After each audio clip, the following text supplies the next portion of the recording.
Inside Outlook is proudly supported by the Evans School of Public Affairs at the University of Washington, leading the field in public policy and management education, research, and service for more than 50 years.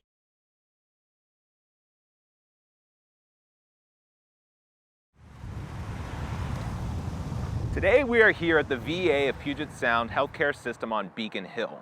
America's veterans are faced with a complex set of challenges returning and reintegrating back into civilian life following war. They, along with their local community and family, are often unprepared to grapple with the lingering effects of deployment. Where have we, as a society, succeeded in easing the burden of reintegration back into civilian life, and conversely, where are we failing them? With both aging Vietnam vets and a new generation of post-911 veterans in need of health services, the VA Puget Sound healthcare system has seen its load increase from 54,000 in the year 2000 to over 100,000 in 2014. Is the VA equipped to handle this growing need? Today on Inside Outlook, with our informed panel of guests, we tackle these questions and more. Stay tuned.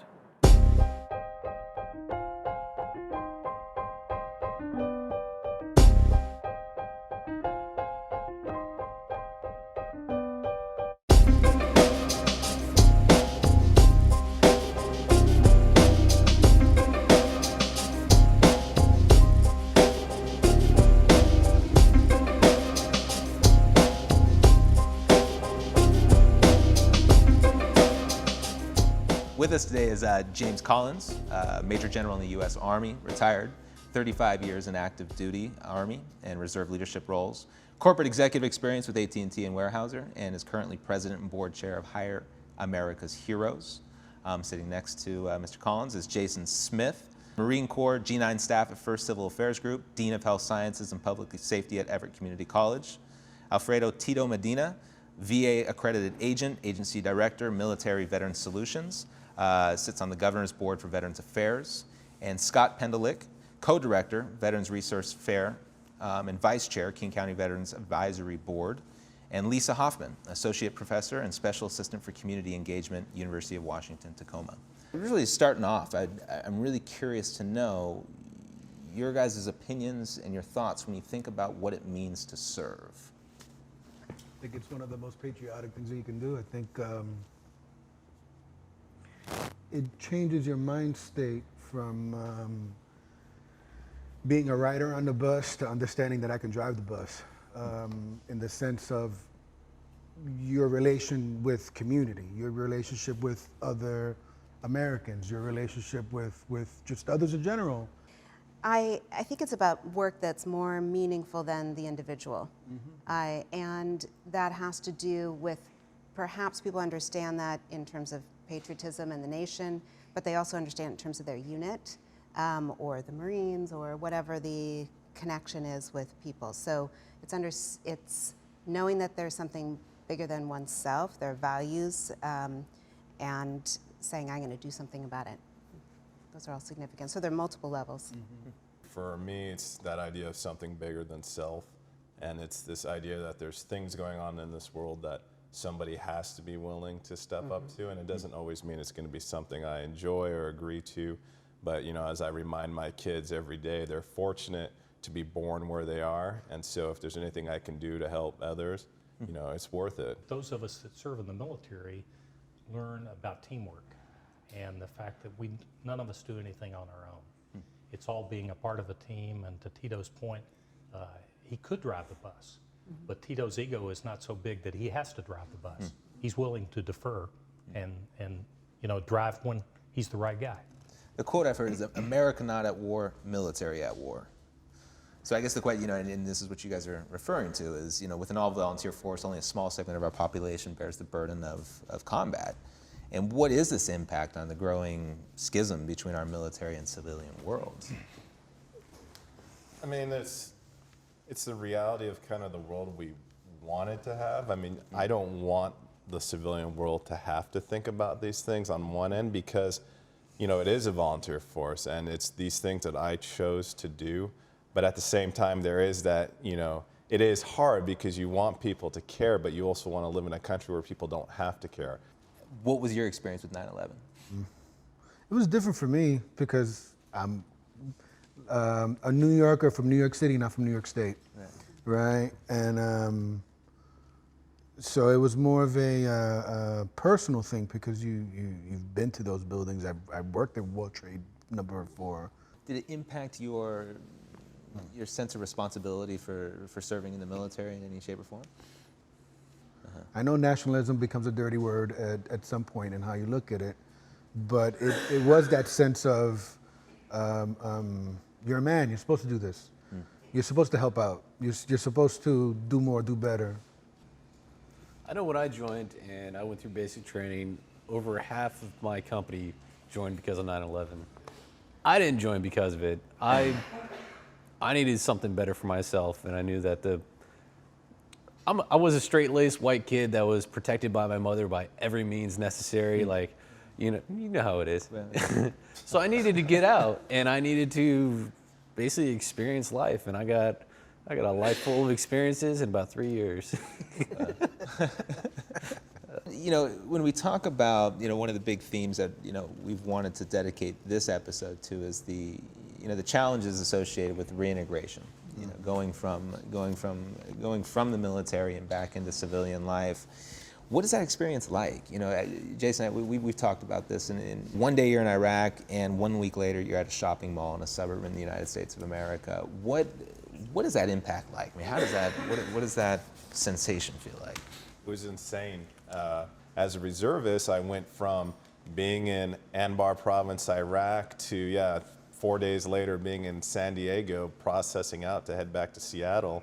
The next thing I know, I'm in SeaTac, just looking around, just blown away. And so it was a very difficult thing to be in this environment where you're at just constant state of stress that you don't realize until you leave it.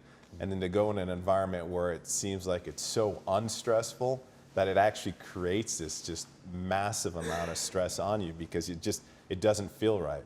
This idea of you try and protect your family, your spouse, everyone from the things that you're being exposed to because you don't want them to worry. But what that does is when you come back, they have no idea really why you're feeling a certain way. And so for my wife, she wants me, hey, let's go to Disneyland. And if she sees this, she's gonna get upset when I say this, but she wanted to go to Disneyland because that's what the kids wanted to do. And I don't want anybody to think that there's anything wrong with me and that I don't wanna do these things. And so you try to do all these things to make everybody else happy, but in reality, inside it's just destroying you. So, because you just want to be separated, you just want to be around your Marines, or at least that's how it was for me. Yeah. No, like every time, the first time I came back and the third time I came back to nothing. Like I had no family. It was just normally me and one other guy that we didn't have anybody there. And it was one of those things, you get off the plane, you get the whole big celebration, the TV crew shows up and everybody's like, ah, and then poof, everybody's gone. And it's just pretty much you and your bag, and it's, now what? For my second deployment, I was married, and then for the third one, I was getting divorced. But I came back from my second deployment, and I didn't tell my wife anything that I did over there. Like, I told her, like, hey, it was a good day, we didn't really do too much, things like that. But, like, I never told her about what I saw, what I did, and a lot of the stuff I did was classified, but it's still one of those things, like, I can't tell her what I came across. So any of the IED blasts, any of the VBIDs that went off in the market, I can't talk about that. How are you going to tell your spouse that, hey, I just came across 20 dead bodies? I was reading this quote, dark, ever-present, and so very, very cold. This is how post-traumatic stress disorder feels. It never goes away. On bad days, it is as close as you can breathe. On good days, it is off in the distance like a gathering storm whose cold wind only just touches your neck. Does that sum up your experience? To a certain degree, yeah. See, I like to say that we're broken, but we're not broken at all. It's just we have a natural reaction to a horrible situation. And we just react like an actual human is supposed to react. And it's, when you talk to other people that haven't been through a situation like that, like when it comes to the civilians, they don't understand. Right. And to a certain degree, we don't want them to understand because they don't need to go through that situation. But it is it'll always be there and it'll always be on your mind. The reality of it is anybody who goes to war, you're going to experience a certain level of, traumatic stress. But after a few beers, I've seen some of the hardest men I've known in this world come to tears talking about, experiences that they've had. And it's just a hard thing to deal with. And, everybody has this fear, if I go get help or if I go talk to people, somehow I'm going to lose my clearance or I'm going to be seen as weaker. And I think our generation is doing better as far as getting the message out there that it's okay to get help and that you're normal, like you said. It's not that you're broke, you're normal. You're going through a normal process. I personally subscribe to the fact that the D should be dropped. It's really post-traumatic stress and the results from that. And PTS has symptoms that can be generated in everyday life when there's been trauma. And so the disorder label, I think, creates adverse consequences for the individuals that are honest about it. I do a lot of crisis management, and you're correct in the sense of telling another human, this is normal, you're not crazy, it's okay, it's all right. You're not the only one, look around you, look at these other people, talk to them.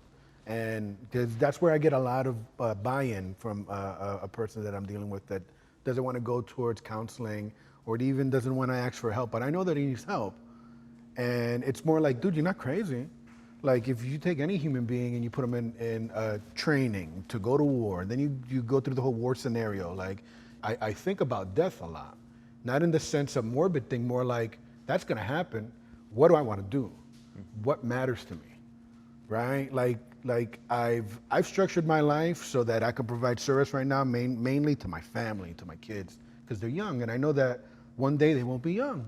Beauty in this life, and some of us, when you say reintegration, I think about those that, like, how are you gonna take this person who's been around the world twice, put them in a cubicle somewhere? So one of the big ways I try to engage veterans is to talk about purpose and goals. I'm like, we of all people really need that because of the existential issue of being shaken up in your early 20s. And one of the biggest things is us telling another one who just got out, who just came out of transition out of active duty, like, it's okay. This is what you're gonna experience. You need goals in front of you. If you don't have goals in front of you, if you don't volunteer, if you don't help out, you may end up a negative, despondent veteran. And we have too many of them that are like that. And in talking with my elders, I've realized that's what it is. We're so used to having purpose that we don't notice it in the military, that when we get out, since we don't have that feeling, that energy of purpose and passion about us anymore, we don't feel good.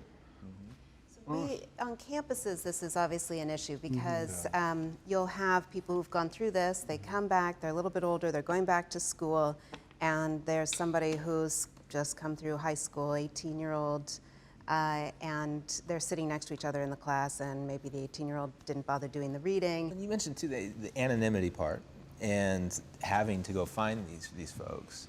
It comes back to, you mentioned that the incentives aren't necessarily in place for veterans or active military to seek out these services for, it could impact the career, it could impact clearance. How do we overcome that? Well, they think, that's the biggest problem is, the perception is that it's going to affect them. But it is this reality, like nobody wants to be seen as weak. And so it's this balance of you want to have people trained, ready to do horrible things in the name of the country versus having the person who could be sympathetic and talk about feelings. And so this balance, it's very hard. So, but it can happen. It's just something that has to be deliberate. I came back. I went back to school to finish up my education. I only have an AA degree. I had like 3 quarters to finish out, and I was done. I went back to school, and I wanted to punch every one of those ignorant 18-year-olds in the face. And I walked around with a fist, like white fist, and I needed a place to go. And luckily, there was a vet center. It was a nice place to go and vent because that's really what we need. We needed that bond too because we all felt the same thing. I was about to drop out of school because I could not handle being around those kids. And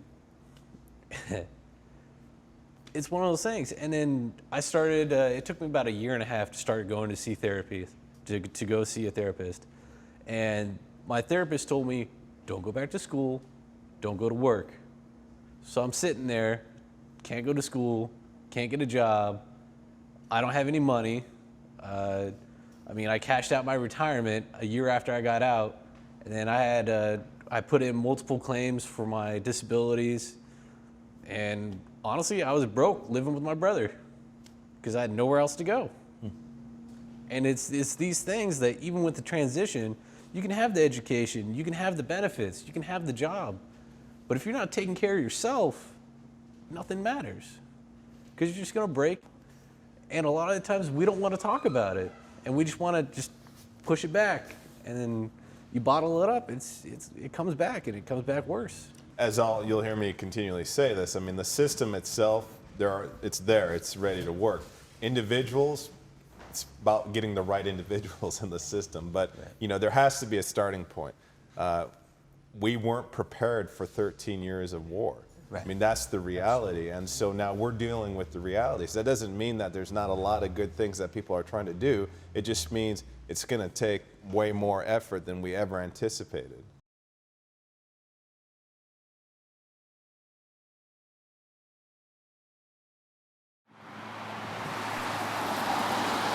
You guys want to go up to the floor and then walk, like walk through, talk through, and then, cool. So what's happened, the scene directly preceding this one is you, the other super active, and Sleazy Pete have been tracking down Fleet. The barrel of the shotgun was going to come out, and Cameron's going to see her point of view. I'm a 14-year U.S. Army veteran. Those 14 years I deployed once to Iraq for Operation Iraqi Freedom 2.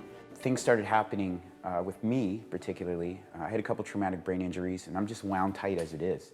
So all the things that happened to me seemed to be magnified. Immediately after I came back, when I got out of the military in 2005, the first time, fresh back from Iraq, some things were happening then that I wasn't aware of at the time. I was having nightmares, I was having anxiety, hyper alert, and all kinds of telltale signs of post-traumatic stress, things that I didn't recognize and things that they weren't really looking for just yet.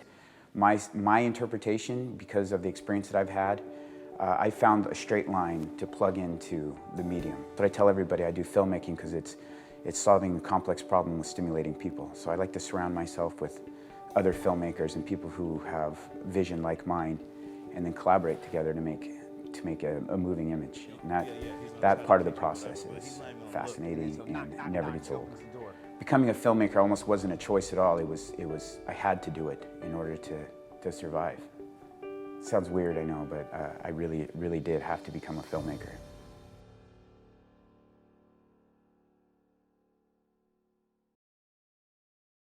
Aging Vietnam vets and a new generation of post-9/11 veterans in need of medical and health services, the VA at Puget Sound has seen its load grow from 54,000 in 2000 to what is projected to be over 100,000 patients in this year alone. I mean, that's a tremendous increase. I mean, it's 100%. Well, and with the recent turmoil that's taking hold of the VA right now, I mean, I think there is a lot of questions of how it can be improved, and well, I guess that'd be the question I ask. Washington State VA actually has you guys mentioned it, the Vet Corps Navigator Program, which is, I think, unique in Washington State, where they have folks who are funded for the academic year to be at college and university campuses. They can go to this person who has an office, has a desk at a campus, so that while they're students, they can get connected to whatever is available. So there's actually a problem with that because the Vet Corps does not pay very much at all. Yeah. And I know a Vet Corps member that was homeless living in a park. Oh, that's not good, yeah. While working for Vet Corps and going to school. While trying to get veteran services in the King County model, and it took time. But you also have to know who to talk to and where to talk to them, because there is a lot of people that I've come across that they've worked for King County for years and they don't know what programs they have. Actually, up until a few months ago, they started out the Regional Veterans Initiative. King County didn't even know who King County funded for veterans programs. I'd like to touch on employment for a moment, please, if we might, because that's so important to people's becoming self-sufficient. The people that are doing the hiring haven't served. And it's really an unintended consequence of the all-volunteer force. The caliber of the people that serve now, their level of commitment, their staying power, their families giving them support. So we have a translation problem. I call that a veil that exists between those who have served and the rest of the community. When I got out of the Marine Corps, I'm an amphibious assault vehicle officer. Natural transition is higher education, right? No, of course not. But, you know, I knew people who knew me on the civilian world when I was at the Evans School who reached out to me and said, hey, you know, we're looking for leadership skill sets. Don't worry so much about the technical side, because what you do in the military, they understood. They understood taking care of Marines, the training, the educating, the whole process that I spend with my Marines translates very well into higher education. You know, as General Collins was saying, if you don't have those people who are able to understand this, you know, a person would look at me and say, amphibious assault, yeah, that's no way, next resume. So getting people to understand that, but also getting us as military to do a better job of translating our stuff and getting it out to the civilian world and looking for jobs that make sense. If you guys wouldn't mind, I guess, sharing just your impressions for what the next 5 to 10 years look like for veterans in the United States of America, what some of the biggest challenges they're going to face, and what solutions are out there that are working to start to address some of these challenges. On the community side, I encourage the communities to extend themselves to the veterans in their midst. Find out who I am, and by the way, you'll learn that I volunteer at a much higher rate than the other people in our group, and that I probably have a lot of characteristics that you'd like for your kids to know about. So on the veteran side, I think it's essential for us to work with the veteran population to help them develop realistic expectations. I want to see more enlisted representation on almost every single board. You look at majority of the boards when it comes to advising, whether it's a city council, a county government, doesn't matter, even nonprofits. Majority of the time, it's that retired colonel, retired major, that honestly, we have a totally different outlook of how things went down and how we look at life as enlisted. It's completely different. I guess I could, as I see as a major challenge, is where, you know, these wars were drawing down, military's drawing down, and so you're going to be seeing more and more, you know, service members leaving and going into the civilian community, and so there's not an easy solution, but I think we've reached that tipping point where I don't want the civilian population to have to think about the types of things that I've had to deal with. But we've reached that point now where they need to know, and we need to make that effort. And if we don't do that, if we don't tell our story, then we're going to continue to have this divide. Well, listen, I want to thank you guys sincerely for spending your time with us and explaining your experience. And hopefully we can continue to have this conversation continuing and to continue to have dialogue between military and civilian sectors. So thank you very much. Appreciate it. Thank you.